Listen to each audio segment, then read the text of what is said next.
செங்கல்பட்டு மாவட்டத்தில் கடந்த 24 மணி நேரத்தில் 391.60 மில்லிமீட்டர் மழை பதிவாகியுள்ள நிலையில் மதுராந்தகம் தாலுகாவில் மட்டும் 117.30 மில்லிமீட்டர் மழையானது பதிவாகியுள்ளது. தொடர்ந்து கனமழை பெய்து வருவதால் இயல்பு வாழ்க்கை பாதிக்கப்பட்டிருக்கிறது. இது தொடர்பான விவரங்களோடு இணைகிறார் எம்முடைய செய்தியாளர் அருண்குமார். வணக்கம். நேற்று ஒரு நாளில் மட்டும் ஏறத்தாழ ஒரு 39 சென்டிமீட்டருக்கு மழையானது பதிவாகி இருக்கிறது.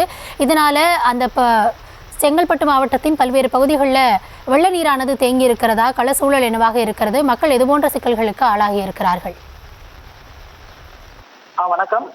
வங்கக்கடலில் உருவாகியுள்ள புதிய காற்றழுத்த தாழ்வு நிலை காரணமாக டெல்டா மாவட்டங்களான மயிலாடுதுறை, திருவாரூர், நாகப்பட்டினம், தஞ்சாவூர் உள்ளிட்ட மாவட்டங்களில் அதிக கனமழை பெய்யக்கூடும் எனவும், கடலோர மாவட்டங்களான சென்னை, காஞ்சிபுரம், திருவள்ளூர், பாண்டிச்சேரி, கடலூர், விழுப்புரம் ஆகிய மாவட்டங்களில் கனமழையானது பெய்யக்கூடும் என சென்னை வானிலை ஆய்வு மையமானது தெரிவித்திருந்தது. இந்த நிலையில் செங்கல்பட்டு மாவட்டத்தில் பல்வேறு பகுதிகளில் கடந்த 2 தினங்களாக மழையானது பெய்து வருகிறது. இந்த கனமழையின் காரணமாக செங்கல்பட்டு மாவட்டத்தில் கடந்த 24 மணி நேரத்தில் 391.60 மில்லிமீட்டர் மழையானது பதிவாகியுள்ளது என மாவட்ட நிர்வாகம் தெரிவித்துள்ளது. இதில் குறிப்பாக மதுராந்தகம் தாலுகாவில் மட்டும் 117.30 மில்லிமீட்டர் மழையானது பதிவாகியுள்ளது.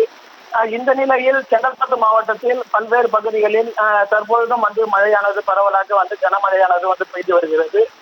மதுராந்தகம் சுற்று வட்டார பகுதிகளான அச்சிறுப்பாக்கம், சோத்துப்பாக்கம், சிக்காமோர், கருங்குழி உள்ளிட்ட பகுதிகளில் கனமழையானது தற்போது பெய்து வருகிறது. இதனால் சென்னை திருச்சி தேசிய நெடுஞ்சாலையில் செல்லக்கூடிய வாகனங்கள் முகவிலக்குடன் செல்லக்கூடிய ஒரு சூழலானது உருவாகியுள்ளது. சூழல் தொடர்பான விரிவான விவரங்களுக்கு நன்றி அருண்குமார்.